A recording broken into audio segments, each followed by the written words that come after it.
Hello, my name is Edward Brown of the Courage, Image, and Charisma Institute. Today I want to address an email I received recently that I think might be beneficial for you. Basically, the person wanted to know, how can you really consult or coach someone to be more charismatic?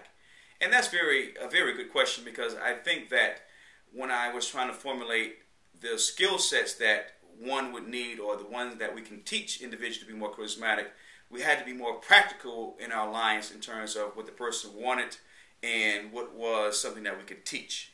Philosophy, psychology, all kind of things are part of the charismatic leadership model. But invariably, at the end of the day, people want to know, how does this allow me to make more money, be more powerful, be more productive, be more loving, more engaging? So those are the skills that we try to concentrate on to be more charismatic as it relates to what people say they want. Now, if I was to start out with a person and tell them exactly the skill set that we help to develop initially, it would be speaking charismatically, strategic planning, and critical thinking. Basically, speaking charismatically is the ability to bring people in, to woo them into accepting or at least considering your ideas, your perspective as it relates to your mission or your crusade.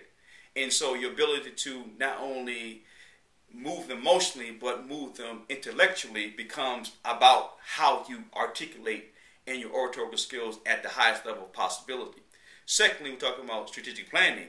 You have to ask yourself, if I want to go from this point to that point, and there's the gap or the challenges you face, how do you do that? And how do you get people who are reluctant to help you because they have their own agenda to get on your team and decide that their alliance, their passion, their aspirations are tied to your own, and that there's a synergy or a combining of forces that will lend itself to achieving the goal.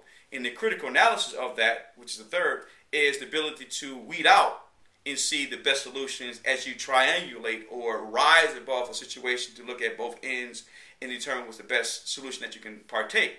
That becomes important, because a lot of times people think that charismatic leaders are just visionaries, that invariably they go out and they just dream of things, blue skies and Pollyanna stuff, and all of a sudden they just go out there and do it without any kind of research. But invariably what they do is they research a great deal. They have, matter of fact, they're data driven to the point where ad nauseum do they research certain things, and then they find the gaps and the opportunities out there based on the research.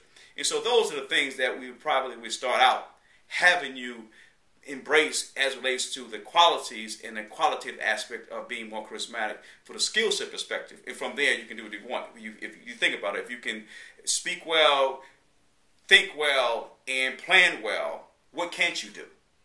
Not only can you do that personally and professionally, you can have life on your terms and make the world bend to your will, because you're doing the things that invariably most people wish they could do, but you have that at your beck and call. If you want more information on how to be more charismatic, persuasive, and influential, there's a website link below that you can click on to and sign up for our regular updates and new research that comes out, and therefore starts you on a track that you're trying to get to.